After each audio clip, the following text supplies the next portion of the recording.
Kenny and Renny Show is brought to you by Johnston Group, Vittorio Rossi, Trans-Canada Brewing, Lou Ferlin, Cambrian Credit Union, and Homefield.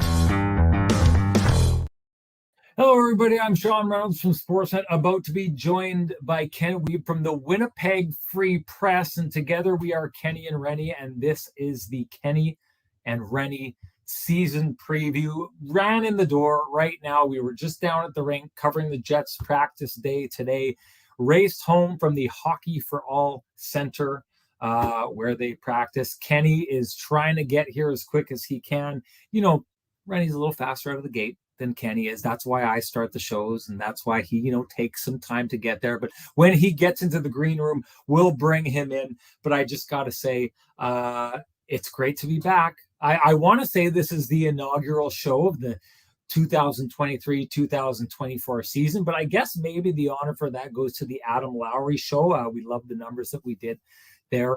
Was happy to see so many people show up for that. I got to give a shout out to Hustler and Remo for giving us a shout out before the game here on Winnipeg Sports Talk. Went to one of their events in the summer. How much fun was that? Ran into a bunch of Kenny and Renny people that we know from the chat room there and hung out with them. Waiters and I even kept the peace long enough, because if you know Waiters and if you've seen him in the chat room here, Waiters is always after Renny. Well, we kind of combined forces. It was like one of those episodes where like the bad guy and the good guy get together, and clearly Waiters is the bad guy in this scenario here. It's like, when the Smurfs and Gargamel had to work together to make it work. Well, Gargamel being Waiters and me, the Smurf, Papa Smurf, I guess I'll be Papa Smurf. I'll take on that responsibility. Worked together on trivia night. It was a ton of fun. Great to see everybody. I'd love to get out more and see the folks. And one of the things I got to say is we're going to be back to having our events at TCB, Trans-Canada Brewing Company, a number of those events throughout the year. So it'll be a chance for us to get together with everybody out there. We loved those events last year, had a blast, got to show off all the great beers and the great food that Trans-Canada Brewing Company had. So, start getting in the mindset. If you want to come check those things out, we're going to get some dates and hammer them down right away when that will be. Also, looks like there's going to be a Kenny and Renny year-ender party. I know it's the beginning of the year, and we want to talk about year-enders, or maybe that feels a little bit early, but that was so much fun. If you were there, we packed the house, 250 people. We put in Trans-Canada Brewing Company as they gave. It was a restaurant takeover. We said the private event room is not enough for Kenny and Renny. We need the whole darn thing. We took it, and you guys absolutely rocked it. It was so much fun to see everybody. So we got that coming again. And got to say, we're just happy to see a lot of our sponsors coming back on board this year. Gonna want to welcome some here as well. Happy to say that the Keg is on board coming on this year, as well as Pristine Roofing. They were our summertime friends, and we had such a good time with them that continues on throughout the year. Great to see them. Cambrian is back as well. That's absolutely great stuff. Happy to have them back on board. Gosh, it's just the Johnston Group, the Kenny and Renny OGs. They're going to be here. Of course, they're going to be here. And just got to say, it's been happy to get the support from them. We've got some stuff. I don't know if we'll announce it this show. Maybe we will, but there's lots of treats in watching Kenny and Renny shows. And I'm not just talking about Renny's takes.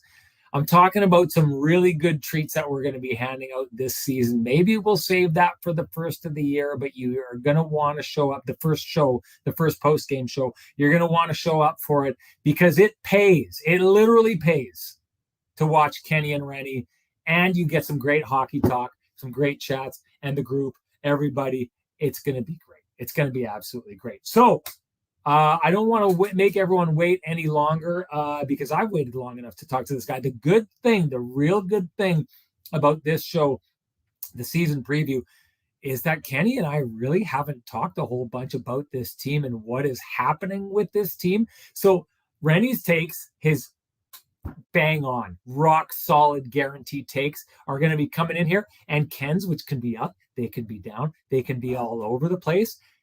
those takes are about to clash here right now, because I'm guessing that we may not feel the same way about a number of different things.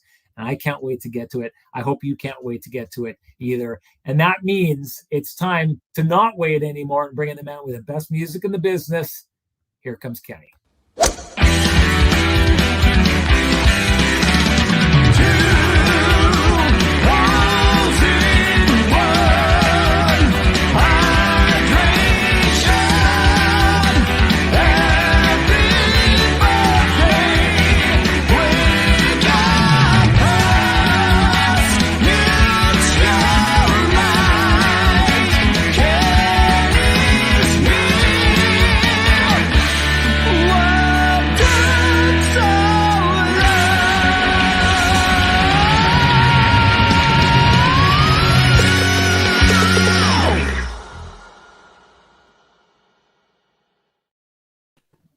Ken, how are you doing, my man? What's going on? Oh, good to see you. Yes, we haven't had as many visits so far this year, so we're gonna have to get that sorted out. Is my mic working? Yeah, it's working, right? Oh yeah, Okay, it's good, working good. great. Okay, Yeah, you good. know what? If you show up before the show, we get to test those kind of things, so we don't have to do it on the fly like this in front of Well, everybody. it's a little bit. I guess what we learned today is it's a little bit shorter drive for you to home from the Hockey for All Center than it is for me because we left at the exact same time. So I apologize for that, but No worries, no it's interesting worries. to get through training camp, Sean. That's great to see you. We're fired up about the goodness that we're going to see here throughout the course of the season. We've got 6 games to break down, but as we know, the preseason is sort of, I don't put a whole lot of stock into it. I know some folks are a little bit up in arms. 2-3-1 record. The record, I'm here to tell you, means absolutely nothing. I could understand if people have some concerns about where things stand. I mean, this team has not yet iced its best lineup. They have not yet had their whole team together. So would that be a concern? Well, it's certainly possible, but it's going to be interesting. I mean, we've got lots to sort out here. And we're excited to be doing it. We know we're going to be back with regular post-game shows beginning Wednesday, but it's fun to have this chance to break some things down. Some folks saying your mic is not, Sean, do you got it? Do you, My mic? I don't, yeah. Is it, Okay. Well, I'm not I'll sure. work on that. But in the meantime, I think that we should kind of get it before we get started. Ken, Sorry, one I quick want to know how second. your summer was. Which five? Oh yeah, my summer was fantastic, buddy. It was absolutely excellent. As you know, I was this lots of golf. We played lots of golf, and yeah, Kenny and Renny both got sorted out after a visit from Marshall Patterson, which was nice of him to help our respective games for sure. So we should give the background to this. So Kenny just keeps getting better and better and better. I have to say, at the beginning of the golf season this year, I actually tied Ken in score. It's true. And then It's true. there was It's a game actually that we accurate. played. We Accurate. played afterwards. And I was chasing you, trying to catch up with you, and I parred the last 5 It's true. holes of the course. We were out at Oakwood, and I was trying to chase you and drag you down, and you were 3 strokes ahead of me. But Ken also parred the last 5 holes, so we both finished on a torrid streak, It's and it true. was great. But I was starting to think this was going to be a great golf season. My low score was 88, which is the best score that I've done. By the end of the year, I was shooting 113. Like the wheels just fall off. And so I literally quit golf. I quit golfing because the frustration was just like, I can't spend this much time being so bad at something. So I quit. And Marshall Patterson, who is you'll see him on the show, bumped into him at the live event, the live WST event trivia night. And he said, come on out, see Ken and I at the driving range. And he's at least given me some hope, Ken. I'm working through it. I've been hitting the driving range. I at least didn't, throw the clubs up in the ceiling rafters where I had put them and retired from the game. I at least got them down, dusted them off. So I'm trying again. That's at least progress going forward. So we got to give thanks to Marshall, who out of the kindness of his heart turned around Rennie's attitude and his summer by doing that. And I know that he just allowed you to keep getting better and better and better throughout the year. Yeah, I wouldn't let you quit, and I'm glad Marshall was there to help iron a few things out. But yeah, lots of golf, lots of travel, lots of enjoyment, and was just down in Minneapolis to watch the Blue Jays get swept by the Minnesota Twins, but absolutely awesome atmosphere down there, Sean. I mean, it was really, really, really fun, and really enjoyed things, and it was just so awesome. Like, the Twins had lost 18 consecutive playoff games, and the atmosphere from before the opening pitch to the final out was just absolutely tremendous. Absolute whirlwind for 36 hours. Up in the morning at 6 o'clock to be on the road by 6:45. Home at 3 in the morning Tuesday night. So absolutely awesome. So it was a great summer all around. Spent lots of time at Clear Lake, and really had a great time. And before we dig into the hockey, yesterday I had an important day yesterday too. Out in Brandon for the celebration of life for Lois Fowler, who, as most people in this province and great country know, is one of the best human beings you could ever meet. With the Fowler family in Clear Lake these last, for a good chunk of this decade, and I just want the Fowlers and the Richies to know we're thinking of them here during this challenging time. Lois was an incredible lady, and she battled cancer for a long time. So anyways, just wanted to get a quick shout out there before we dig in, because I know a lot of people in the chat would know Lois as well. No doubt. And I have to say this as a father of two daughters who have really dove into the curling scene here in Manitoba. One of the things that I've been blown away with is just how like Jill Officer's daughter plays around them. And Jill has been such a good resource for them. They played with Jill Officer's daughter and went to the final of a Bonspiel last year. And it was just such an amazing moment because Jill was their coach.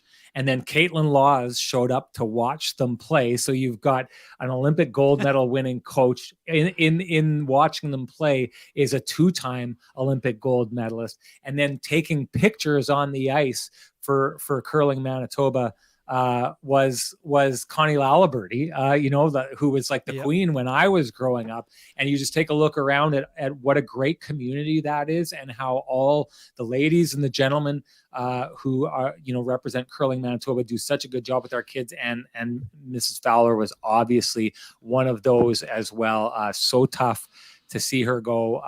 It is the curling community in Manitoba is lights out, to the point that I would love to start a curling podcast with you, Ken. But we have our hands full with hockey. So I'm glad you brought that up. Thanks for doing that. Let's get down to it. Now, this is very interesting, I find, Ken. I was taking a look at this and thought we get to announce the Say Something Nice About Billy Heinola segment of the show was going to be around far more often. It was going to be far more robust, because heading into yesterday's preseason game, there was so much nice to say about Billy Heinola's game. And I think you feel the same way that I felt. I think the vast majority of people saw what we saw. I think Rick Bowness was seeing the same thing. That Billy Heinola had finally come where Billy Heinola had undoubtedly played his way onto the Winnipeg Jets big club roster. You could put all the other stuff behind it. Looked like we were heading there. And then disaster hits.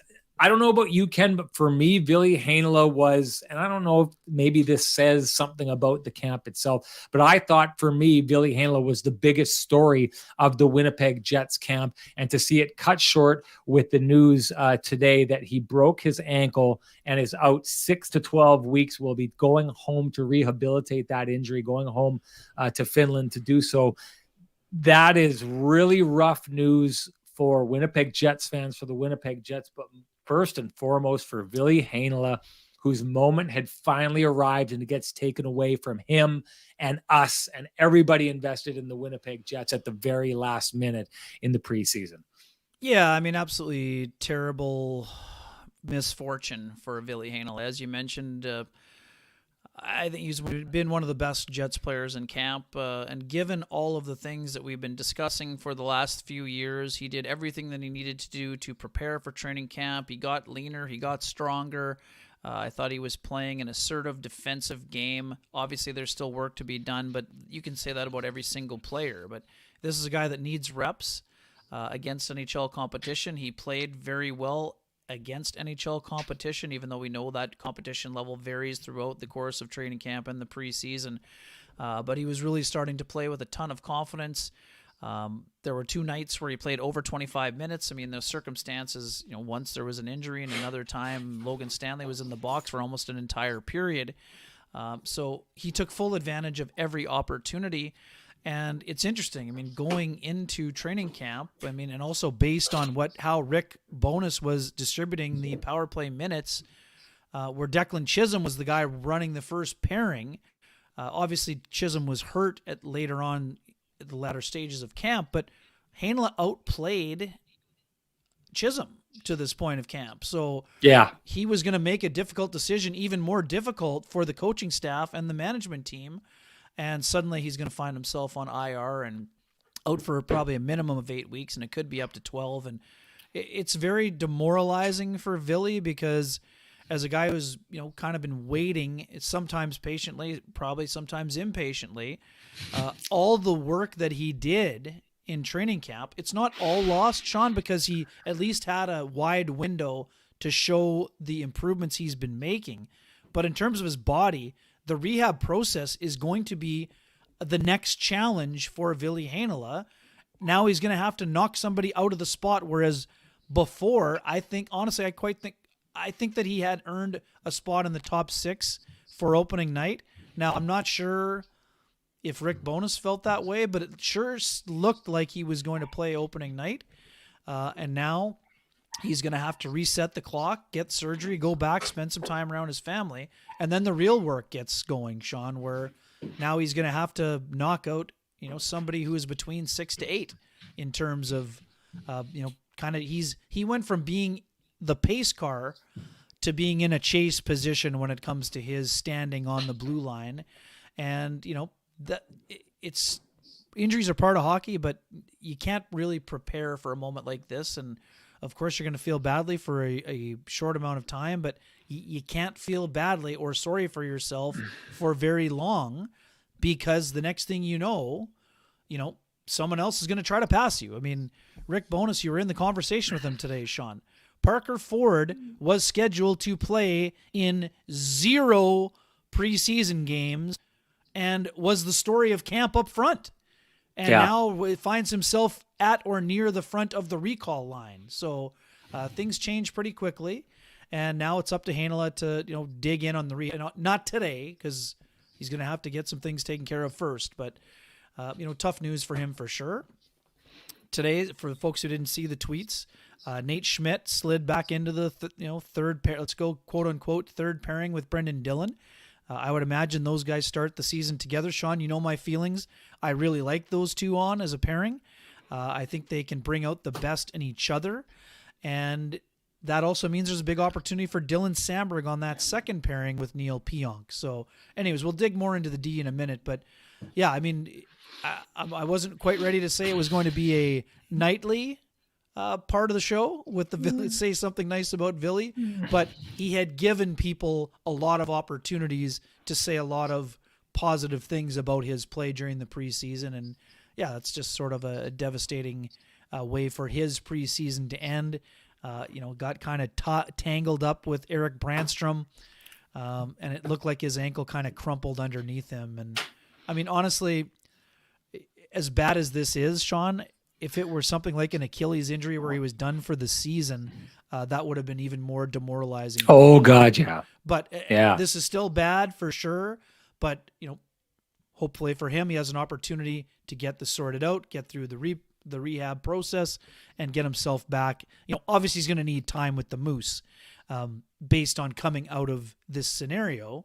But Sean, what do you think it means for 7, 8, and 9? Because I'm not sure there's clarity there because of all the time that Chisholm missed with injury, and Capobianco went from kind of being in a driver's seat position to not being able to play. And now you're in a yellow jersey, but tell me if I'm wrong. It certainly sounded like I didn't hear Rick Bowness say he was going to be an opportunity to be on IR. It sounds like they're going to have to either trade or waive one of those defensemen before the roster deadline. Or did you interpret it a different way? No, that's how I would take it there. It really is an interesting camp, because camp is supposed to be about answering questions, right? Yep. These are the things we're going to do, and let's start answering some questions. And I really do feel like the Jets, and this is going to be a recurring theme throughout this show today, is the questions that we thought would be answered by this point that did not get answered for a number of reasons. Injuries being the biggest part of it, sickness being a big part of it. But I mean, I think that by the end, and you could hear it in the comments by Brendan Dillon and by their head coach yesterday after the game, that there was just a whole bunch of unanswered questions by the end of the preseason games. And the funny part about it is usually players are like, by the final preseason games, they're like, can we just get this done with and get to the real deal? And the Winnipeg Jets are left in a situation where they're basically kind of admitting they could use some more preseason games to try and sort this out, which is something that no pro player ever asks for. But you get the sense that the Jets are feeling that way. But it's so hard to answer a lot of these questions. I think if we're taking a look at, like 7 and 8, I would put in a situation here where I do think from what happened with Chisholm, from the, where he's placed himself, the fact that he's not waiver exempt anymore, that he'd have to go through waivers. I feel like at this stage, Capobianco is the guy who is number 9 on that list, right? Like, I'm thinking that Logan Stanley and Chisholm are probably ahead of him now on that depth chart, that Ville Heinola was clearly ahead of him. The problem with it, or that, not the problem, it's a good problem to have, but they were going to have to find a way to get Ville Heinola into a consistent rotation as a top 6 defenseman on that team. And they were going to have to decide which of the established guys was going to bump down. And then I think this is just my take on the whole thing. Chisholm was going to be the next guy after the established guy who was going to spend a year kind of hanging around, not playing as much, getting into the lineup when there were injuries. And then a decision was going to have to be made on Logan Stanley if you were going to move him down and try and see if you couldn't clear waivers with him. That, to me, is where everything ranks. But it wasn't made easy and obvious. I think in my ideas, that's where I land on that, but I wasn't locked in as saying like last year, I had thought Sandberg for sure had played himself into a situation where he was going to be starting on this team. And it wasn't as cut and dry as I thought it would be. Last year, I thought Sandberg was definitely in the top 6. I thought Heinola was ahead of him, but I thought Heinola would be sent down because he didn't need to clear waivers, and that's what kept Stanley there. I was right. What I wasn't right about was there was still a bit of a platooning, and Sandberg in, and then him out, and Stanley going in and him going out. I wasn't expecting that. I was expecting what we saw towards the end of the year, where Sandberg was just maybe more of the 6th defenseman locked into that spot. I will say this, a couple things that I should say about Ville before we move on from him. Sandberg, if you remember, that one year came to camp and got that injury, the high ankle sprain that kept him out for a really long time. But I think the Jets, through what they'd seen of him, had seen enough that there was an expectation he was going to be in a position to compete or be in the lineup when he got back. Ville Heinola has achieved that and a step ahead of what Sandberg did. Like, I think he's locked himself in the mindset that even though he hasn't had a position to make the team out of camp and stay for a while, I think he did enough that when he comes back, the Winnipeg Jets have the mindset of not, okay, does he stick around for a bit? The mindset now becomes, okay, where do we jog and move things around so that he's one of the top 6 guys? Because we feel that he's shown enough and his career arc has gone to a place where that's what we look at now, is Ville is one of the top 6. And I think that they will reprise that way of thinking when he gets back. The last thing I wanted to say on Ville is him going home to Finland to rehabilitate this, I think is a brilliant move by the Winnipeg Jets, because what we've seen from Ville so far, he accomplished at home this summer, right? He went home, he did his things to get better, and he did it in that environment. I think it's okay to put him back in that environment. The other part about it is, for the most part, you don't have injured players around the team, and Ville's in a little bit of no man's land. He hasn't spent enough time with the Jets to be an established guy, but I don't think you want him necessarily hanging around the Moose, which he wouldn't be anyways, but he's kind of in that in-between thing while he's in Winnipeg. And I don't think that's necessarily the best place for him to be, is hanging around alone in Winnipeg, not quite a Winnipeg Jet, but not quite a Manitoba Moose, living in this kind of in-between world and rehabilitating. I think the best thing to do is get him back to where he's very comfortable. He's surrounded by friends and family that he's comfortable with in the summer, kind of reprise that role there as he gets into the situation. Smart move by the Winnipeg Jets to allow him to do that. And I think it just puts him in a situation where all those people out there who can't wait to see what Ville Heinola can do, well, guess what? He's going to go and basically take the successes that he had in the summer and apply them to his rehabilitation and come back and probably hit the ground running when he does get back here. It's a good situation. Well done by the Winnipeg Jets. Yeah, bang on. You talked about it. You're on an island, and the last place that a guy who thought he made the team wants to be is on an island, feeling lonely and having an opportunity for some of those woe is me moments to sort of creep in on you, which can impact your development and, especially your mentality and, quite frankly, your well-being. So I agree with you totally. I think it's important for him to be back at home and be around family, and then he'll get right back up to speed. And I'm going to go back to what your comments were about I agree. I think Chisholm, I don't think the Jets want to put Chisholm on waivers. No. I think that they see him being a guy who's going to, be in the mix sooner than later. And let's not forget, I mean, we've been talking about Mark Scheifele and Connor Hellebuck for the last, for the better part of the off season. But Dylan DeMello and Brendan Dillon are on expiring contracts. So the Jets are going to need Heinola and Chisholm to be in their regular rotation sooner than later. So I think it's important for Chisholm to be around.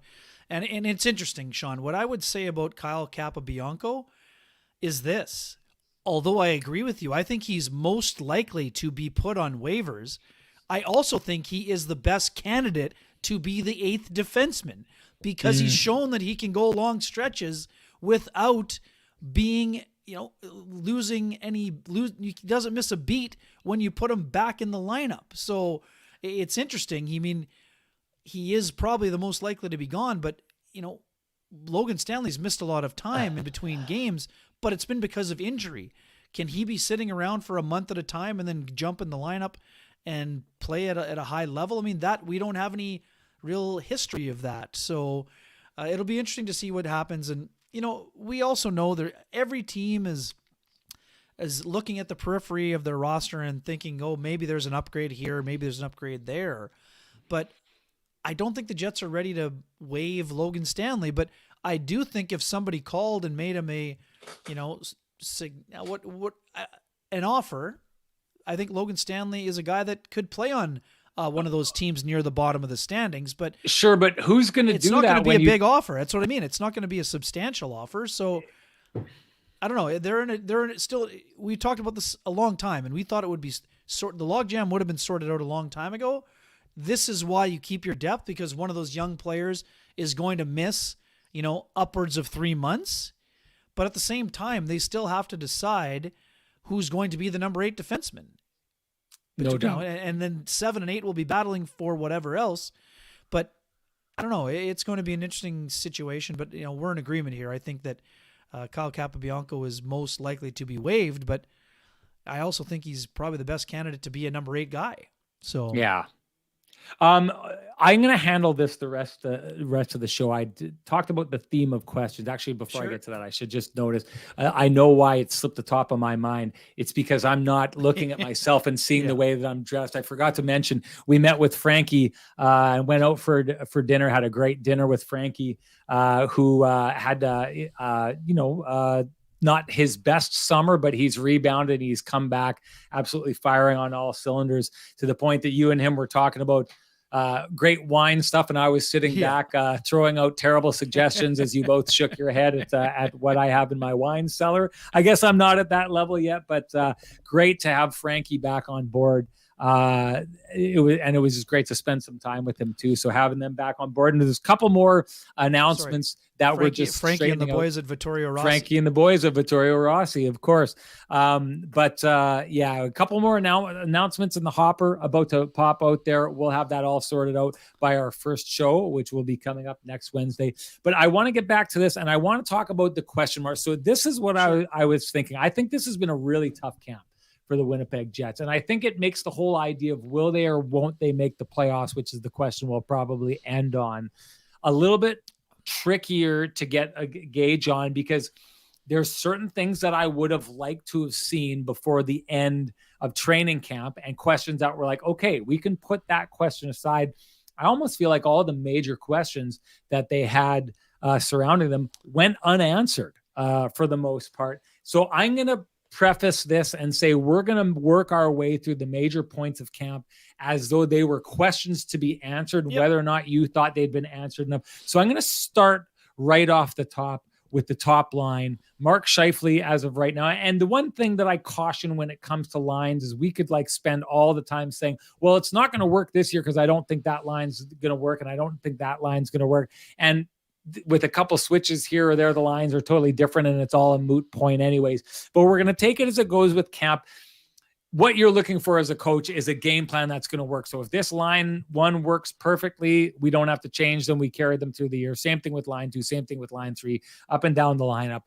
But Gabe Vilardi on that top line with Mark Scheifele and Kyle Connor. Mark Scheifele is going to be without Blake Wheeler for the first time in his career. We saw him make it evidently clear that he's going to miss him and does miss him in his comments at the beginning of the year. What have you seen from that line and Gabe Vilardi filling in, and the potential for that line to be a dominant first line in the NHL? Yeah, I mean, I think it's a great opportunity for Gabe Vilardi. I think we've seen some of his defensive awareness on display. We've seen his shot in practice maybe a little bit more than in the games. I think they're still sort of working their chemistry out in terms of, being able to enhance the strengths of the other players on the line. I think Kyle Connor, we know he switched sticks. He's using CCM now. So I think that he's getting ready for, and I wouldn't even call it a bounce back season. I mean, the guy still had 31 goals and 80 points. So, but he also had 47 the year before. So we can't pretend that his production in the goal scoring department didn't drop, because it did. I think Gabe Vilardi is a pretty heads up player. His passing ability should allow Kyle Connor. I think he'll be more in the 36 to 42 range. And he could be higher than that if things start to go well out of the gate for him. I think we'll see a little bit more, back to the mean a little bit, where Scheifele's goals are probably down a bit and Connor's are probably up. But I think they'll both be point per game players. In terms of Vilardi, I don't know what the ceiling is for him, Sean, to be quite frank. This is a guy who had 23 goals last year in more of a complementary role. I think he is going to be a north of 30 goal scorer eventually. Is it going to be right away? I'm not 100% sure on that, but I do think he will be able to replace the goal scoring production that Pierre-Luc Dubois had, which was 28 last year. And folks know that I have a very high opinion of how Pierre-Luc Dubois plays. So I think Vilardi's fit in well there. That's a long-winded way of saying he's fit in well there. I think still, we're going to get to it in a moment. Vilardi's the kind of guy that can go into the second line center role, but I don't think that Cole Perfetti is going to have a short leash. So I think that Vilardi is a guy who's going to spend the bulk of his time beside Mark Scheifele. If they have to switch the left wingers around, we'll see. But I think the line has looked good. But at the same time, Sean, I don't think last year coming out of Banff, we were talking about Ehlers, Scheifele, and Connor having the potential to be, one of the best and most productive lines in hockey. I don't think we're quite ready to make that declaration yet. I expect them to be a very good number one line, but I don't think that the ceiling is maybe as high as the year before when we were trying to wonder if they'd be potentially as good as Lindholm, Tkachuk, and Gaudreau were the year prior. But I see potential with that line, but I wouldn't say that they're clicking on all cylinders, but you wouldn't expect them to after, a training camp where the flu ripped through the team, and Mark Scheifele was just recently dealing with the flu bug. But there's room to grow, but I think there's potential with that line. What about you? Well, so to me, there's a lot of questions on this line, and I don't think that they were answered in the preseason. Like, I do know that a lot of the talk heading into, like, you want to talk about a goal entirely changing the perception of something, or setting the standard for a perception. That goal that they get against the Edmonton Oilers, which is a power play goal, where Vilardi gets the puck in front of the net, no look backhand pass across the crease over to Kyle Connor on the wing. He puts it in the back of the net.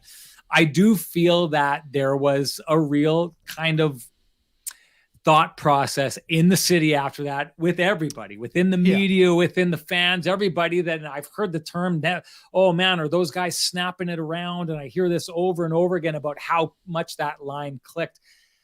I met with North End Rick for coffee earlier on today, and I had this conversation. I said, and this is going to be a theme, Ken, because you and I have already had an argument that we'll get to in the show. I wasn't seeing that. Like, everyone who was saying, man, these guys are just magic together, and they're just, in that moment, that was great, right? But you're talking about a power play goal against a team that was essentially not an NHL team, right? Like, that was not the Edmonton Oilers. That was, the Bakersfield Condors, or it was pretty. I'll give it that. But for the rest of that game, and then for the last game that we saw, and this is why there's question marks. But when I say these things, I'm not saying this line doesn't work and they didn't do this, they didn't do that. There was sickness involved with this. This really was, the runway was cut in half for the Winnipeg Jets, and for this line to show what they were capable of. But I didn't see what people are saying where this is an automatic, these guys work, they're snapping it around, they all work together. I didn't see an obvious answer to that. I didn't see enough from training camp to say this line undoubtedly works. I didn't see that situation. So I come to the questions on this line. Now, the questions that I walk away with on this line are Kyle Connor. To get him back to what he's capable of doing. You did really great work on this in training camp, Ken, and had a good conversation in one of the scrums with Kyle Connor about, last year, his numbers may have looked a certain way, but boy, he got a lot of chances. Boy, he hit a lot of posts. Boy, the puck bounced on him with empty nets quite often. Last year probably isn't as bad as it looks. But for him to get back to that, I take a look at what has worked with him over the years to get him to score like that. One is his relationship with Mark Scheifele. One was his relationship with Blake Wheeler, who's not there anymore. And one is his relationship and how he played off Pierre-Luc Dubois, who is not there anymore. So there's a question mark here on the possibility of him being able to do what he does, because it is highly dependent on how he fits with Gabe Vilardi. Is he going to be able to play off Gabe Vilardi? Is it going to work enough? Are they going to be able to find each other enough? I take a look at this, and I think one of the things that he had with Blake Wheeler was Kyle Connor's the kind of player who gets lost in the weeds, gets open in a spot, and puts the puck in the back of the net when the pass comes over and no one's expecting it to go there. Blake Wheeler was a genius at doing that with both Mark Scheifele and Kyle Connor. Mark Scheifele said it. Blake Wheeler was the best passer he's ever played with, and those guys benefited for a lot of years from that. Now, we saw signs of that, because that Iafallo pass over to Kyle Connor is the exact kind of goal I'm talking about, the exact kind of offense. So can Alex Iafallo do that consistently? I don't think he'll do it as consistently. Sorry, Vilardi. I don't think he'll do it as consistently as Blake Wheeler did. But I think there will be a little bit of that. So can he do it enough that the numbers for Kyle Connor can get up there? The other part about that is it's not IFL. Vilardi has a little bit of the PLD thing, and we talked about it on our show last year. PLD went so hard to the net and created so much chaos. There was a giant wake behind him that Kyle Connor really learned how to play off and get closer to the front of the net and create opportunities for himself. So maybe if Kyle Connor is able to play off the hybrid that Vilardi is, a little bit of Blake Wheeler, although let's be honest, Blake Wheeler, one of the best passers of a generation. We can't say that Vilardi is there. PLD, one of the hardest players going to the net and driving and causing chaos. Vilardi has a little bit of that, but not quite there as well. But is there a hybrid version of that Kyle Connor can learn to play off of and capitalize off? That's the questions I'll be looking to see. I think in the best case scenario, he does, but it's still a question mark of whether he gets there. Go to Mark Scheifele now and talk about a guy who said, Blake Wheeler, the best passer that he ever played with. Here's something I find kind of interesting. I don't know if you saw this, Ken, but there's been moments throughout this training camp and throughout some of the games that Mark Scheifele will get lost in the weeds and that little bit of the, what I call it, the snake charmer offense that they like to play with. I've seen moments, I don't know if you have, where he's got into a spot and Gabe Vilardi has the puck and you can see he's thinking, I'm right here. This is where the puck comes to me and I put it in the back of the net. And Gabe Vilardi doesn't see him. And what Mark Scheifele is doing is he's playing a game that Blake Wheeler would have seen him and Blake Wheeler would have had the puck there. This is, I think, a very important thing that Mark Scheifele is going to have to come to terms with as he plays this. He has to be able to say, okay, usually right now I'd get the puck and maybe it would be back in the net if I was playing with Blake Wheeler. Is he going to kind of root into that and be like, well, Blake would have got me the puck in that situation, kind of let it spoil the flow of how he plays? Or is he going to recognize that Gabe Vilardi is a different kind of player and find that way to get the chemistry that isn't there? Another way of saying it is there going to be a Blake Wheeler hangover for these players who know how to play off of Blake Wheeler and to pounce on his passing? Or are they going to be able to just say, Blake's not here anymore, move on, find out and figure out what works best with Gabe Vilardi? If they do that, I think it's going to give them a chance. But I just wonder how hard it is going to be. We saw, Ken, last year, how hard it was for some players on this team to move on from Blake Wheeler's captaincy. A lot of them, by the end, we found out that they did not. They still looked at him in that regard. Now I wonder the players who've played off of Blake Wheeler and his type and style of game over the years, are they going to be able to let that go as well? Because if they don't, it's not going to play out as well, and it's going to hold up the potential that Gabe Vilardi has for them on that line.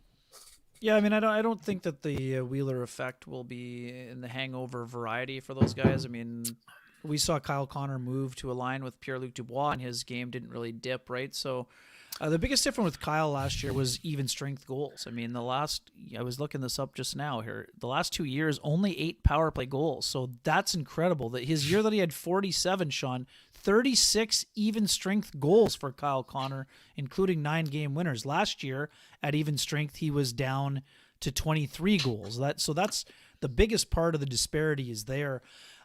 I think Vilardi is a guy who hangs on to the puck nicely, so I think he's kind of similar to Mark Scheifele and how he likes to play. I mean, the other big difference with Kyle last year was shooting percentage. His career shooting percentage is somewhere in the neighborhood of just under 15%, and last year it was 11.4. His shot volume was also down. Year before, 317 shots, 273 last season. So, but, part of that will be getting to know your line mates. So it's enough, they've got a lot on their plate, but Sean, we know this team is going to be relying on them to score. Even though we've got more depth up front, they've got more depth up front. They're going to need a lot from that top line to be there where they want to be. But I think there's still enough potential to keep that line together and then see if you need to shuffle some things around. I also like it because of what it means for the second line. Okay, let's move on from that. Maybe we'll do it right now because you brought up the depth and the more depth. I want to challenge this. Okay. Perfect. It's become just a common conversation now, just a fact that has been assumed that the Winnipeg Jets are a deeper team. Now, I understand why this is, and I get it. And I will be guilty because I was the guy over the summer and after the PLD trade who talked about the Jets heading in a different direction, a new philosophy, and the idea that the Jets were trying to become a deeper and harder team to play against. And that trade was proof of it. Well, I feel like that trade happened and there was a plan, right? Mark Scheifele was going to get moved.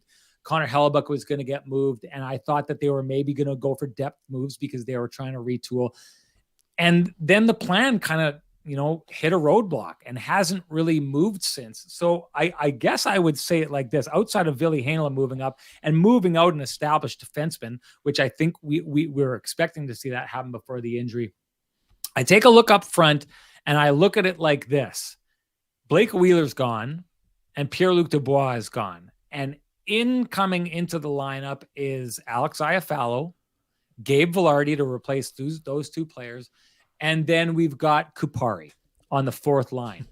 So basically, I take a look at it like this: you've got Gabe Vilardi in, Pierre-Luc Dubois out. You've got Alex Iafallo in, Blake Wheeler out. And then I take a look at it like this: you've got Kupari in, and you've got either Axel Jonsson-Fjällby earlier in the year out, or you've got Carson Kuhlman out. Now, I'm wondering if switching out Vilardi for PLD, Iafallo for Wheeler, and then taking Kuhlman out and putting Kupari in, does that really speak to a massive, obvious upgrade in depth that we are talking about this team being? I'm going to challenge and say that the plan was to make this team a lot deeper. I don't know how much deeper they are, Ken. Yeah, I mean, so we'll just go to the raw numbers initially here. So Wheeler, 16 goals, 55 points. Pierre-Luc Dubois, 27 goals, 63 points. So we know that it's like the raw 118 points. Yeah, 118. So yeah, we know that the total is not quite that high with Vilardi and Iafallo, but their goals totals are going to be Kupari. All three of them don't add up to what those two players take out of the lineup. I'm going to tell you right now. I mean, I understand where you're coming from, but I would say that the fourth line, as it's currently constructed, with no if Vladislav Nemestikov stays on the fourth line, Nemestikov and Kupari, and if it's Morgan Barron on the fourth line, I would say it's significantly better than what the fourth line was, whether it was Saku Menelainen or Carson Kuhlman or anybody else that the Jets rolled through that line during the course of last year, and Jonsson-Fjällby and some of those other guys. So that's where I would counter that the depth still is better. The high end, I think it's better. I guess I'm just saying I don't look at this and say, wow, the Jets got, and I think that's been the conversation, is that the Jets got way deeper. And I don't know that I agree that they're way deep. They're deeper. I'm not going to argue that. Are they way deeper to the point that their depth is now this obvious strength? I don't know that that's the case. Sure, but you're also not taking under consideration, people are assuming, and I am one of them, in order for this actually to be accurate, the Jets need Nikolai Ehlers for more than 45 games and Cole Perfetti for more than 50 games. And if those two players are available, then already they're much deeper than they were last year. With injuries to those two players, if that's the case, then sure, we can make the argument that they're not as deep. But I would also argue that David Gustafsson is in a much better headspace. He's talked about it this week. I think he's playing at a better level. He worked on his, skating and all those other things. So the guys at like 13, 14, 15, I would argue are able to come in and maybe make a little bit more of an impact than the guys lower in the lineup. And the other part too, Sean, they're deeper in terms of maybe being a little bit, we know Pierre-Luc Dubois made some strides on the defensive end. Rick Bowness talked about it a lot last year. And Blake Wheeler plays hard, but none of the players the Jets brought in are 36-year-old players. So you're probably thinking you're getting a little bit more in certain areas of the game. I mean, Blake was a very highly productive player at that level last year. So, I mean, it's not an assumption that it has to be accurate, but I would just say that I think the players that have been brought in, when you also factor in Nino Niederreiter will be here for the season rather than just for 20 games, that's where the depth comes from. It's not necessarily what they were like at the end of last year. It's what they were like compared to the start of last year, where I think people feel that it's an obviously deeper team up front. Now, having said that, I'll agree with that. So that would be my counter argument.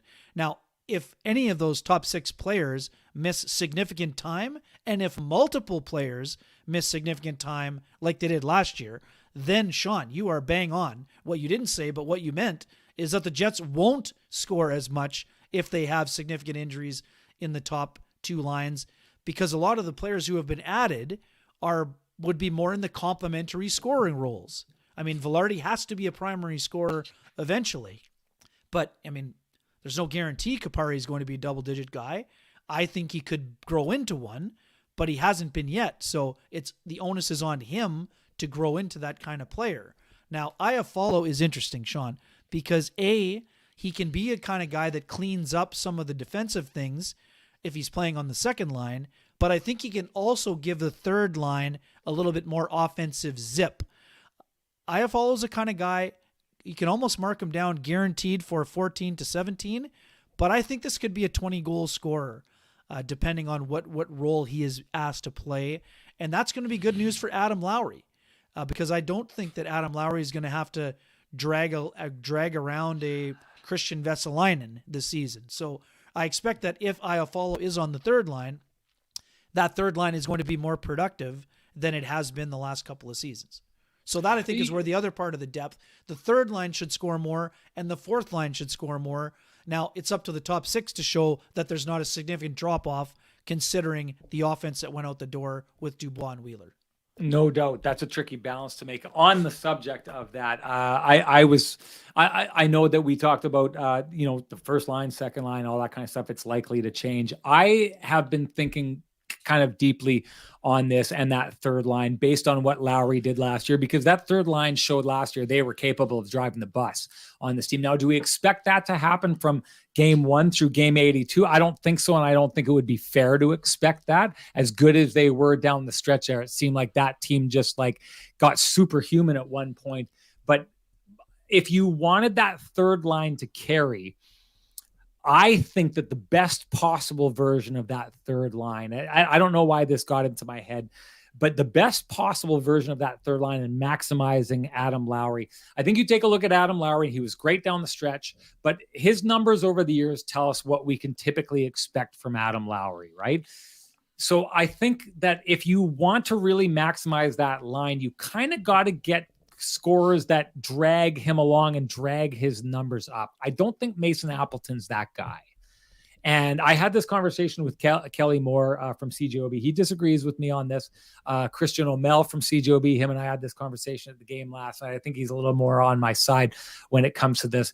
But I think if there was some way that you could get to a place where Alex Iafallo was on that line with Lowry and Nino Niederreiter, now I think you're talking about the kind of third line that changes the complexity of an entire season, right? Because Nino Niederreiter is great defensively. Alex Iafallo is great defensively.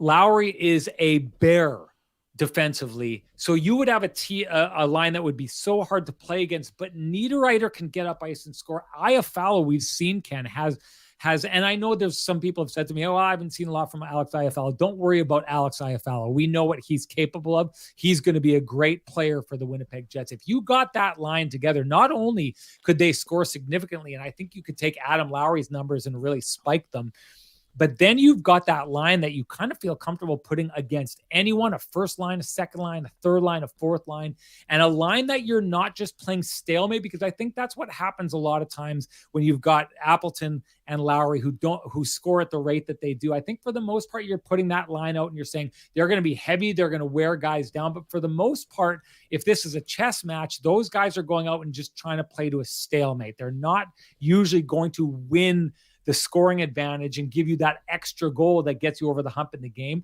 I think Iafallo, Niederreiter, and Lowry would do that, right? So to me, I take a look at that, and I can't get it out of my head what I want that third line to be. But that probably means that Nemesnikov has to get up the lineup at some point, because I know what you're saying about that fourth line. I don't expect to see Nemesnikov play the majority of the season on the fourth line. I don't think it's where he should be playing. And I think the biggest question on this team right now is on the second line. And based on what we saw from Nemesnikov coming in and taking that center position on the second line, we may see a lot of that this year. But let's get to it. And that question, which I think is the biggest question on this team heading into the season, is the capability of Cole Perfetti handling those second line duties. Now, I would say this in the conversation that we had about the depth. I like what you said. I like about saying that the Jets are deeper to start this year. Let's not necessarily compare it to the end of last year, because you can get deeper as the season goes on if you want to. So are the Jets deeper at the top end of this season than they were last year? I agree with that. But center depth is a very different thing. And I think it's very hard to say the Jets are deeper down the middle with Cole Perfetti going into that spot. I've said it like this. Cole Perfetti goes onto that line, and let's just call it right now Niederreiter and Ehlers. And that's the line that we're looking at here. Well, I had this conversation with the boys on a legal curve. I take a look at Cole Perfetti going to that spot, and Ehlers is probably, no matter how you cut it, I mean, a lot of the analytics people will tell me there's capability for Ehlers to be better. A lot of people will say analytically Ehlers is the best forward on the team, but production-wise, and you said it, Ken, they're going to need production from the first and second lines.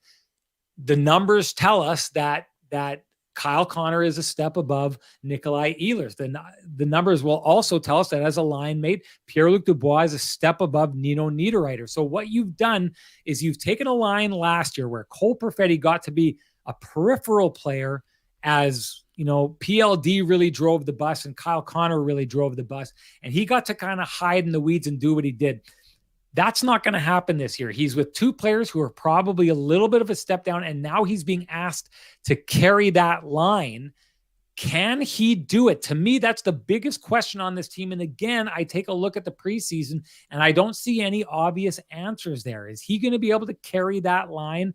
That is the big question. I want your take on it. Yeah, I mean, I would also say this. I mean, Cole shouldn't have been asked to carry his own line as a 20 and 21-year-old player. So, I mean, that not a lot of guys coming into the NHL are, unless you're, you know, a top 3 pick. And I mean, yes, Cole is still a top 10 pick, but he's still pretty early on in his development curve. So, I mean, your points are valid. I mean, of course, you should be able to play better when you have Pierre-Luc Dubois and Kyle Connor riding shotgun with you. But I would also say that Cole's word processor, which we've discussed ad nauseum since he was drafted, is something that will allow him to play at a level that's advanced to his body. So what I've seen from Cole this year, I know he put in a lot of effort, changed trainers, worked out with Matty Nickel in Toronto. I see a faster player. Is he a burner like Nikolai Ehlers or Kyle Connor? No, and he probably never will be. But he had a full summer of training for the first time in a couple of years because of the injuries, and he's put in the effort in order to handle those responsibilities. Now, defensively, is he going to get out-muscled by some guys? Of course he is. He's an undersized forward, so that part of the game will be challenging, but he makes up for some of those challenges because of his ability to anticipate and be in the right spot defensively, whereas some people with more physical gifts didn't think quickly enough to get to that spot. So, I mean, Cole's going to have to show it over the course of the year.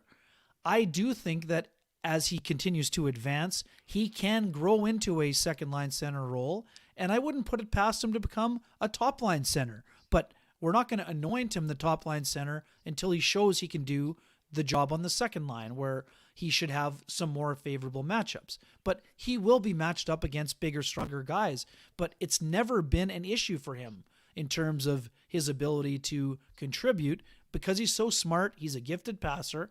And I've said this from the beginning. He reminds me of Mark Scheifele breaking into the NHL, where he's a pass-first player, but he has a sneaky quick release and a heavy shot. So I think if you provide some insulation for Cole Perfetti, not because you have to hide him, but because of the physical part of the game that he's continued to get bigger and stronger over the years, I think he can handle the job. I mean, does that mean he's a 50-point player or a 70-point player? I mean, that is up to Cole to show. But he showed last year he can be a contributor. 31 points in 50 games, I think it was last year. Let's see if I'm right. 30 points in 51 games. So, yeah. But now it's up to him to stay healthy. I mean, and Cole said this on one of his first day of training camp. I need to play in 75 to 82 games. I mean, he knows this more than anybody. So, change his fitness regimen. I think he's ready to do that. If you're playing him with a Nino Niederreiter, who is kind of a human battering ram, who is basically a lock to score 20 every year and can probably go north of 30 if you're playing with somebody as gifted a passer as Cole Perfetti is, you got a little bit of muscle there, And then you're either going to have the speed and exhilaration of Ehlers, or you're going to have somebody like Iafallo, who is so good defensively that if you need him to be the down low player at times, if Cole is in the offensive zone and Iafallo is the third guy high, then you have some more insulation on that front. But I mean, like you said, I personally think that he can handle the job. I'm not sure if he's going to be a 60-point player this year, but I certainly see his potential to become one very quickly.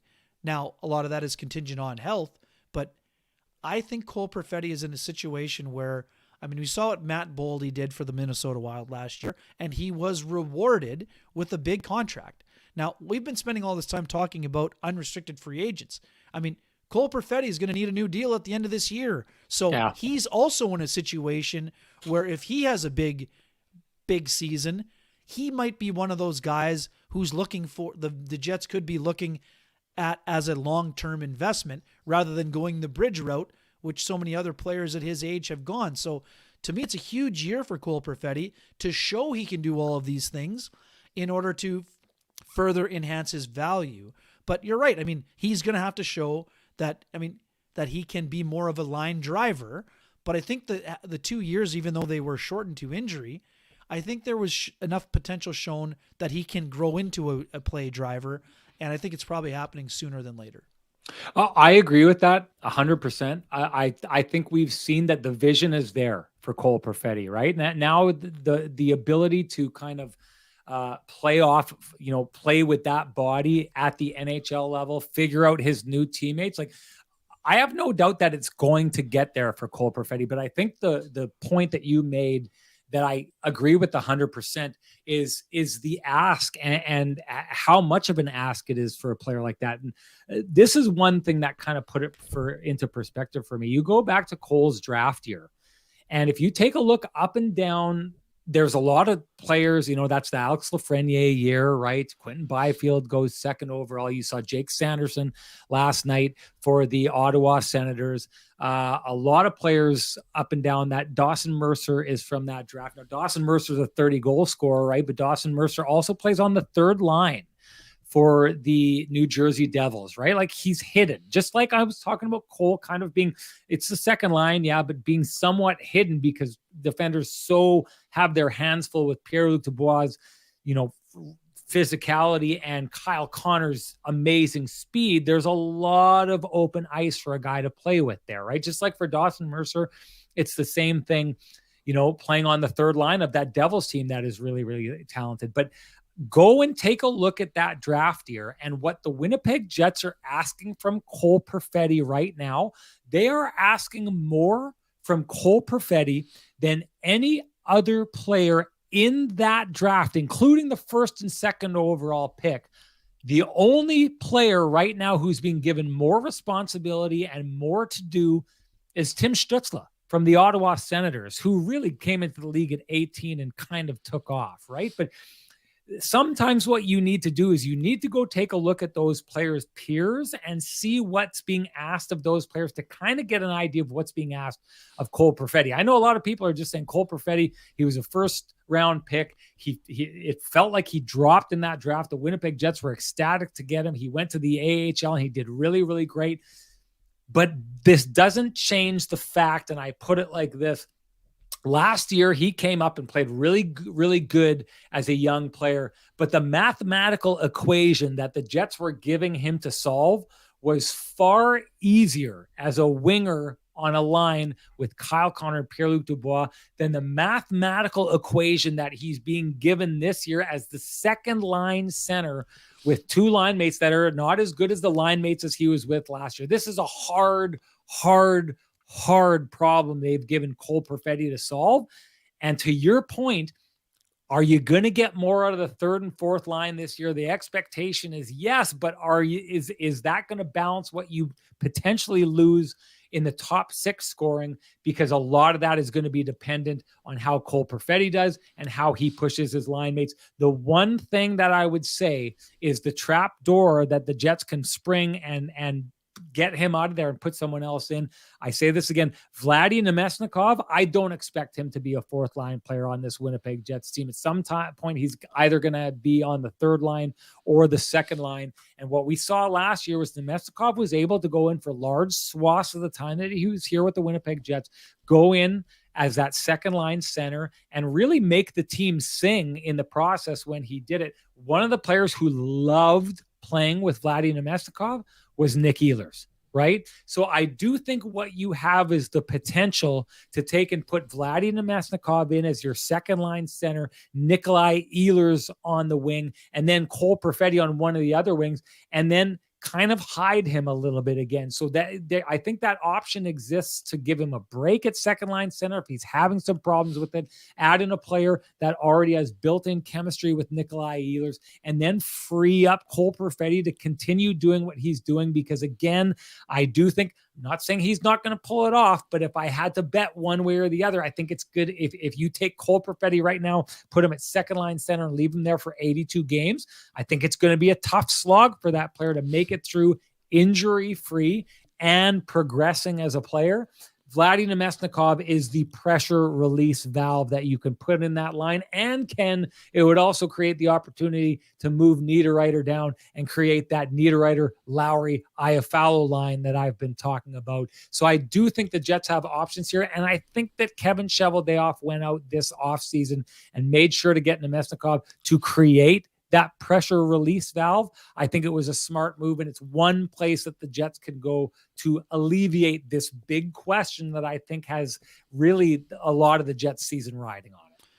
Yeah, and I would say too, he didn't play Nemesnikov on the wing on that line, but what I would also just sort of reinforce to our points here, on the home games when the coach has last changed, given the role that Adam Lowry plays in the shutdown role primarily at home, now you're only asking Cole Perfetti to win the matchup against the other team's third line.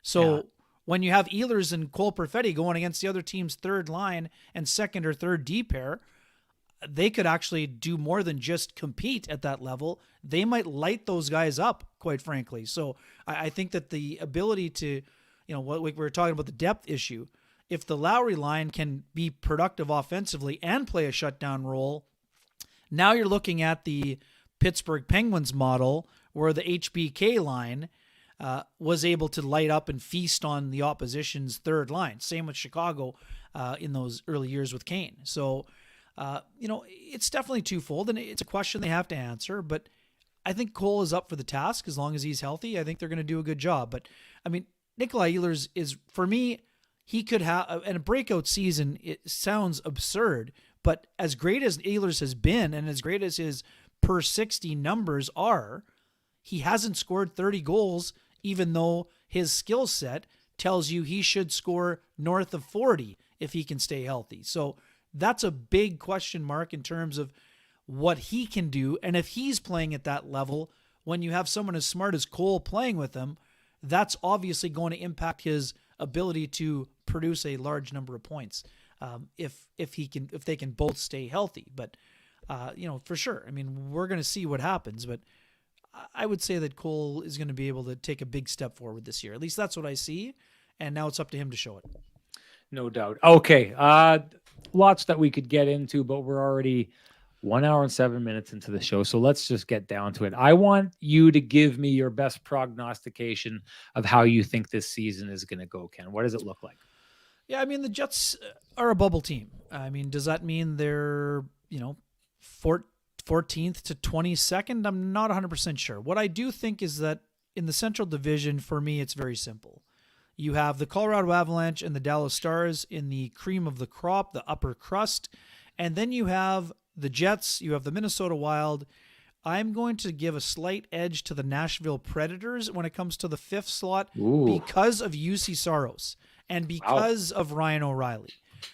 The St. Louis Blues are a team that knows how to win, but they're going to need better goaltending this year. And Winnipegger Joel Hofer may help provide that goaltending. And if he does, then St. Louis has the ability to easily move past Nashville. But right now it's a question mark. A lot of people are, the sexy pick is Arizona to be better. We'll see. They've got some nice young talent. I still think that they're a ways away from really pushing to be a playoff team. But I'm excited to watch guys like Logan Cooley, no doubt. And then you have Chicago. We're thrilled to watch Bedard, Sean, to see him live. And you're going to see him in his first NHL game against Sidney Crosby, which is fantastic. But for me, Bedard is going to be a very impactful player on a very bad team. So I think for those folks thinking that Bedard is a shoe-in for 100 points, I would say ease up on the gas a little bit on that one. He might be a point-a-game player as a rookie because he's extremely talented, but let's let the kid play. Even if he scores 30 goals as a rookie, that's a great year. So in terms of the Jets, I see them as being either the third seed in the Central or slightly edging out Seattle or Calgary or a team around that periphery for the 7th or 8th wildcard spots. But a lot has to go well for that to happen. I would say when you ask me about if the Jets are deeper, one massive factor that we didn't get into, yes, the defense core right now is mostly the same. Having Laurent Brossoit as the backup, to me, is a massive, massive deal for the Winnipeg Jets. And I'm not here to dump on David Riddick, but that's a huge upgrade from David Riddick. David Riddick had a great start to the year. His first 5 or 6 starts, 7 or 8 even, you want to go that far. But David Riddick led in a couple soft goals late in the year to the point his coaching staff did not trust him to play him more than one time in the last month of the season. That can't happen this year. Laurent Brossoit, whether Connor Hellebuck is traded or not, Laurent Brossoit will help the Winnipeg Jets. There's a lot at stake for Laurent Brossoit. He's on a 1-year deal. If he can show that he's healthy and the Jets can't sign Connor Hellebuck, Laurent Brossoit might find that starting job he's always wanted in the team that gave him his first real shot in the NHL. So I see Brossoit's ability to play at least 25 games or north of that if there's a trade that happens as a big factor for the Winnipeg Jets in terms of where they end up. I am going to pick them as a playoff team. Could I easily see a situation where maybe things aren't as strong for them? Sure. I mean, they have questions. We've been talking about a lot of them. But I think the Jets are a playoff team this year.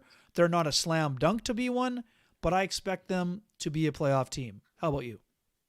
I want to get this hammered down because you had said there's potential for them to be the third team, and then you said likely edging out for 7th Minnesota. or 8th, and you said you wouldn't be surprised if they dropped out as well. So just get off the fence. Sorry. I said they're a playoff the team. I said they're either 3rd or 4th, and 4th could be 3rd or 4th. 3rd or 4th in the Central. Okay. In the Central Division. So they're either 3rd, 7th, or 8th in the conference in terms of points for me. So 3rd in the Central doesn't mean 3rd in the conference. Right. Yeah. So you're saying they're either like the 5th, 6th seed or the 7th, 8th is what you're saying.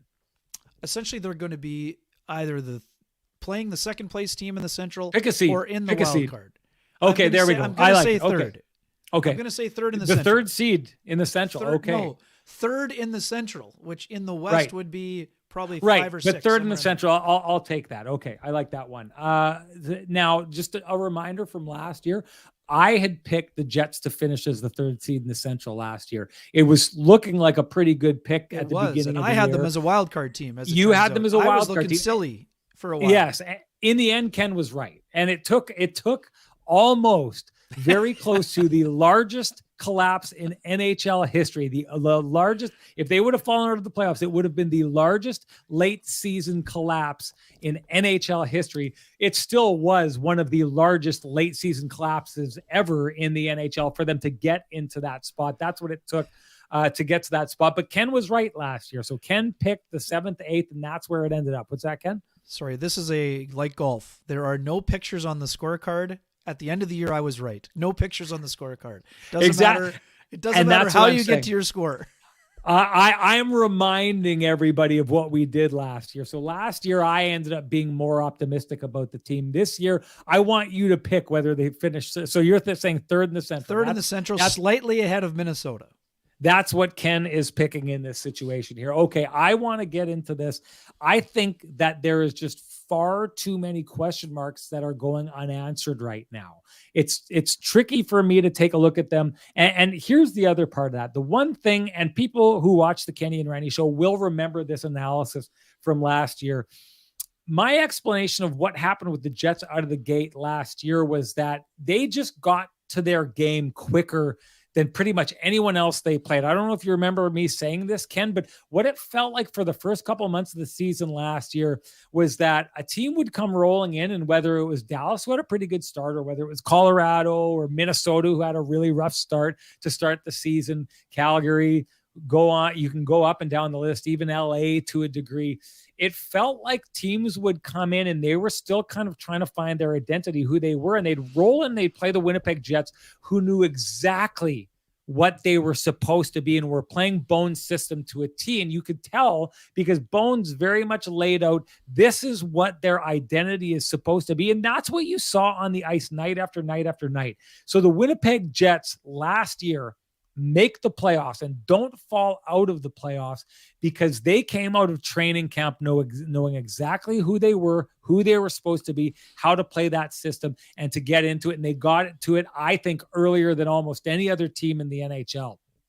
I don't think we can expect that this year.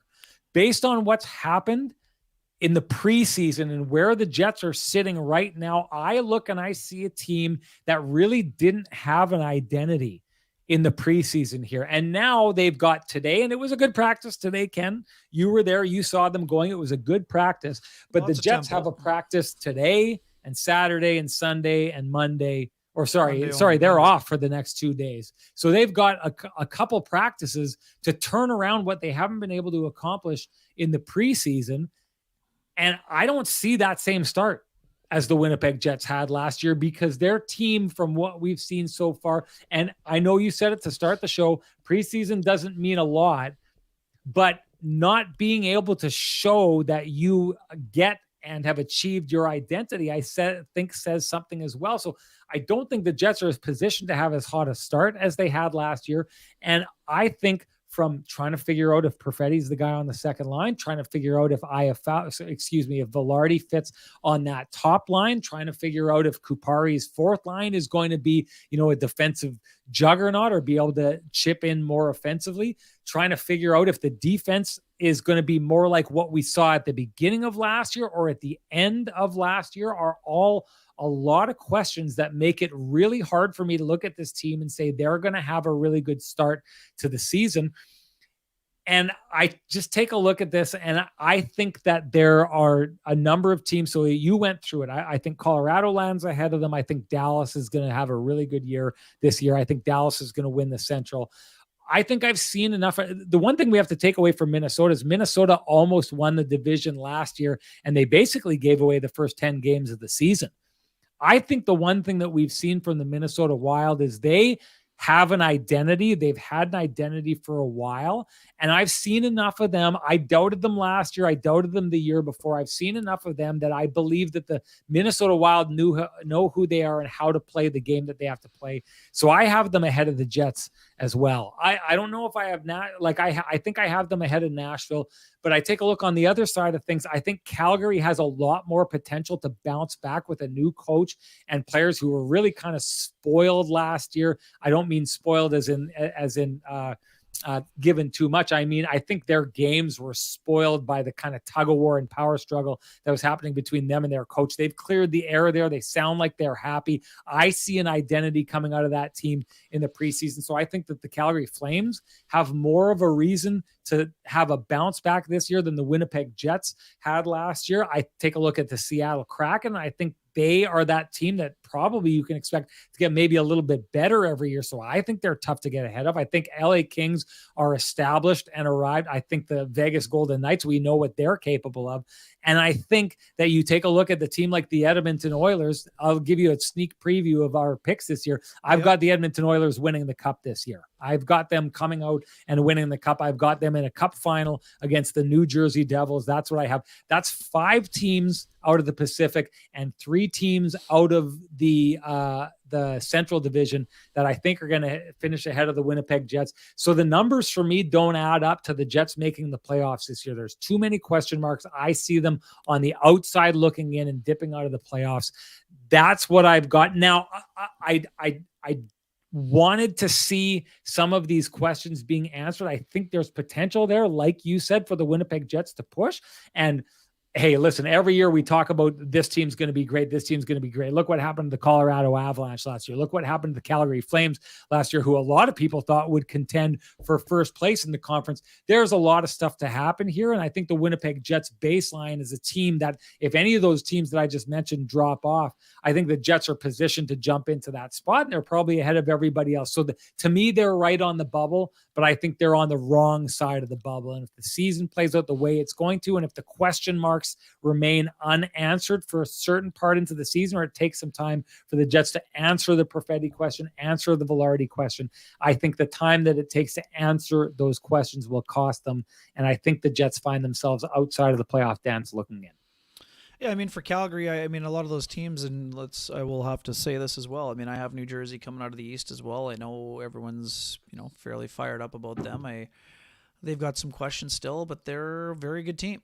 The Oilers, for me, are an excellent hockey team that still has a big question between the pipes. I mean, Stuart Skinner would have got a lot of experience from what he did down the stretch, playing into the playoffs. But he got outplayed when it mattered. So is he ready to put 16 wins in? He might be, but I need to see more before I'm ready to make that declaration.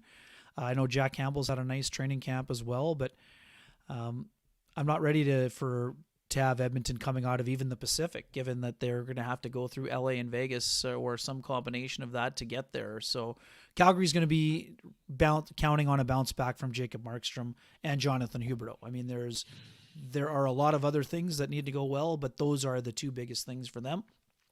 I love Minnesota's moves in the offseason. You and I have talked about Marcus Foligno. He's the glue guy on that team. Obviously, Kirill Kaprizov is their star player, and they've got plenty of other guys.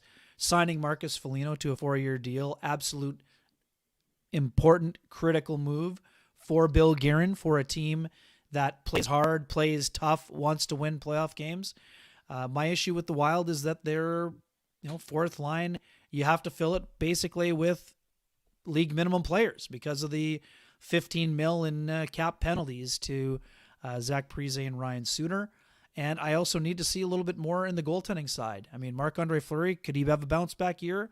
For sure. Philip Gustafsson had a great year, but he's going to have to do it again. And if he does, again, like I said, I could easily see the Jets being ahead of Winnipeg. But to me, I think Minnesota still has some question marks around their team as well. When it comes to their defense core, it's looking a little bit different this year. Matt Dumba's not there. They're going to need big years from guys like Jared Spurgeon and Jonas Brodin, and they may get them. But to me, they need Matt Boldy is probably the key there. They need him to take a step forward. Yeah, right. And I think that they need Joel Eriksson-Ek had a great year. They need some health from some of those other guys that weren't in the lineup as often. I love that they signed Zuccarello as well. Absolute gamer. Seattle needs to show that it wasn't a one-off. Seattle made the playoffs with 4 lines and hard work and a defense that played hard, and they made it with subpar goaltending last year. They may have upgraded in that. Philip Grubauer played great in the playoffs, but for me, a team with Connor Hellebuyck and Laurent Brossoit, none of those other teams we've been discussing has goaltending at that level if those players are locked in. So that's why I'm giving them the slight nod. But yeah, it's going to be fascinating to see. And in the West, I still like Vegas. I mean, I understand. It's hard to repeat. We saw Tampa do it recently. Vegas still has the deepest team. They have the deepest defense core. And I think that their goaltending will hold up just fine. I mean, Logan Thompson was an all-star before he got hurt, and Aiden Hill showed he could carry the mail when he got the opportunity. But what we know, Sean, for sure, is that it's going to be a fascinating year ahead. We're going to have a lot to discuss. And we spent almost an hour and a half talking, and we didn't talk about the futures of Mark Scheifele and Connor Hellebuyck. Well, okay, so that's what we did, and we really don't have itself, time. Probably, it is another show in itself. But to me, when I go back to the idea that I see that the Jets kind of teetering on the brink of that playoff line, and I talk about these questions that I mentioned before, that's probably the biggest question. I still think whether or not Perfetti can last as the second line center is the biggest question. But I mean, what's going to happen with those two players, right? Like, that is the other thing that is hanging in the air. And I think we should just get this out of the way quickly and just talk quickly about it. I talked with a couple ex-players and people that I work with about that, those, Mark Scheifele and his comments about going into this last year, and Connor Hellebuyck.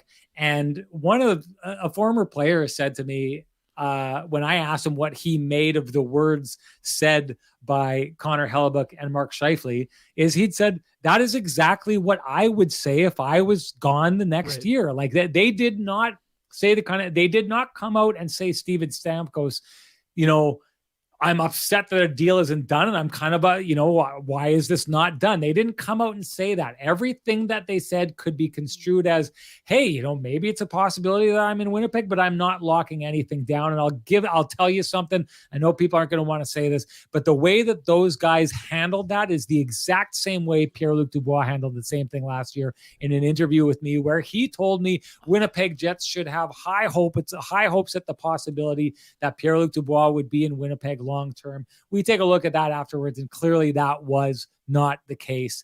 So I take a look at this and I wonder, Leslie Mitchnick says, if we trade Helly to the Oilers, then I believe they will win the cup. Not saying I want that to happen. Is that part of your prediction? I need to know before we go any further on this.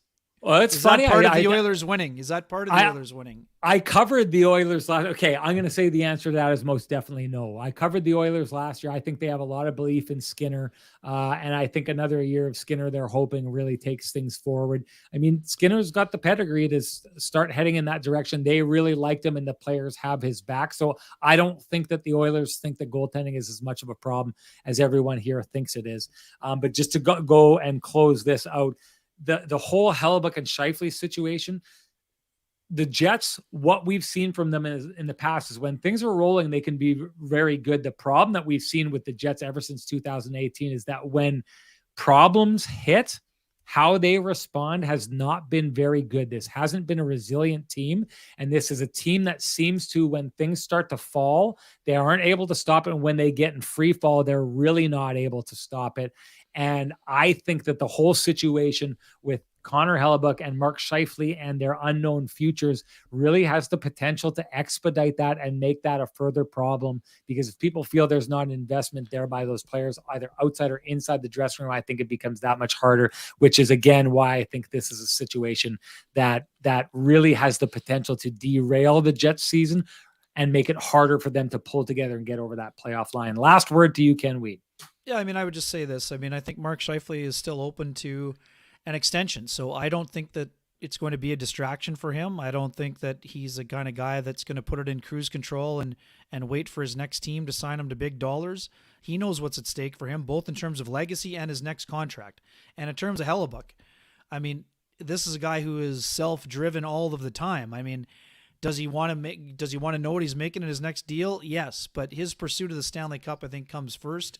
And I don't think that, I mean, he is just wired that way that he can compartmentalize this season as not being a problem. I mean, I'm with you. I mean, I would have preferred for him to say more.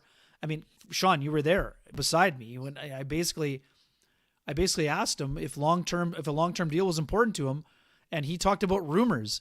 It was his opportunity to give his opinion. Clear the air. Yeah. This is why there's rumors, because you haven't weighed in. I mean, once you weigh in, then there's no rumors until something happens. I mean, but I don't think that he cares about people talking about where he's going next, if he's going to be traded or not. All he cares about is getting ready for his next start and trying to win. So, yeah. Now, will they last the season? Now I don't know. Do you think it's to the point of what you're saying about and these conversations? Like I find it's always, because Connor Hellebuyck came out and he said, "Oh, there's all these rumors, there's all those kind of things." I think it's a really easy question for a journalist, and it's what I asked Connor Hellebuyck when he came out and he said, there's all these rumors and stuff like that. And I get it. They say that and fans jump on and they say, yeah, the media, they're starting all these rumors, this and that. What I said to Connor Hellebuyck after he said, "Oh, there's all these rumors," I said, well, is there anything that you'd like to clear up? Right? If you're saying that there's these rumors and people are getting it wrong and there's all these things out there that are untruths, here's the platform, here's the microphone, speak into the microphone and tell us what they got wrong and what these rumors are that are wrong. And his response to that was, well, I don't really know what the rumors are out there. I haven't checked in enough. Well, then why are you using rumors as an excuse to kind of get away from this? I'll tell you this again, and I come back to Steve Stamkos' situation because Steve Stamkos left no black and white. Steve Stamkos wants to be a Tampa Bay Lightning. He's upset that they haven't re-signed him till now. He thought the process would have gone easier, and it's creating tension between him and the team that he loves and wants to stay with. That's black and white. Everything that Connor Hellebuck said and Mark Scheifele said was fully gray. And when given an opportunity to color in black or white, they refused to do so or shied away from it. So it's hard for me seeing the Pierre-Luc Dubois situation, seeing in the past Evander Kane and how he used to talk about trade requests. When guys don't talk about it and say that, oh, there's these rumors, and refuse to clear it up, I think that speaks loud and clear in that situation anyways. Ken, anything else you want to say before we go? Nope. Fired up for the season. Looking forward to spending lots of time together. Let's spit through the sponsors one more time, and we're good to go. Yeah, well, before I do that, it was called for. I forgot to put it on. I'm not in mid-season form yet, but it was called for. Before I say something about the sponsors, I just want to say we should make this a Sean's Headband version of the Kenny and Renny Show. Let's do that right now and rock this joint.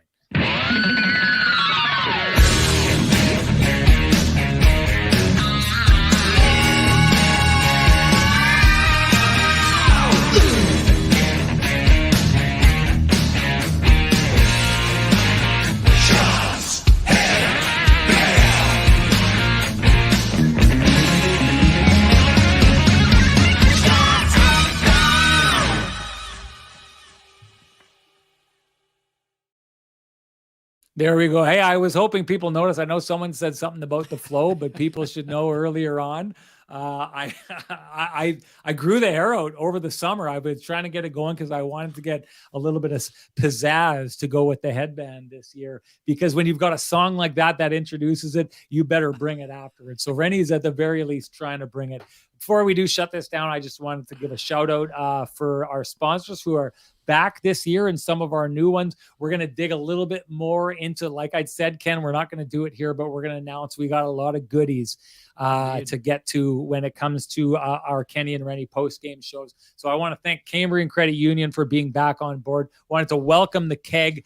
Got some surprises coming from them. Pristine Roofing as well. There's a connection there that you're absolutely going to love, Kenny and Renny fans. The Johnston Group, the Kenny and Renny OGs, who've been there since day one, and every time we call them, they are just wholeheartedly behind us. It means so much to us that they do that. And of course, Vittorio Rossi, who keeps us looking good and will keep us looking good this year. So happy to have them on board. And I think we've got a couple more announcements to make when we do finally launch into things. Thank you for them. And thank you to all of you. It feels so good to be back doing this. We are so excited and so looking forward to this season. So excited to get out and meet with you at our personal events and just kind of keep building on this. It's been such a ride for us to do this, and it only gets better and better. I have waited so long to get back. We are back, ladies and gentlemen. Glad that you are back. Can't wait to talk to you after the first Kenny and Renny post-game show when the Calgary Flames, the Jets go to visit the Calgary Flames in Calgary next Wednesday. Before that, look out for Renny because as Ken kind of mentioned earlier on, I'm going to be sent to do the broadcast for Connor Bedard's first game. It will be a Chicago game in Pittsburgh on the Tuesday before that. So you can check out Renny on Tuesday and then check out Renny and Kenny and Renny on Wednesday. Look at me. I just tried to rebrand the name of the show and put myself first, Ken. That doesn't sound like you. That doesn't sound like you.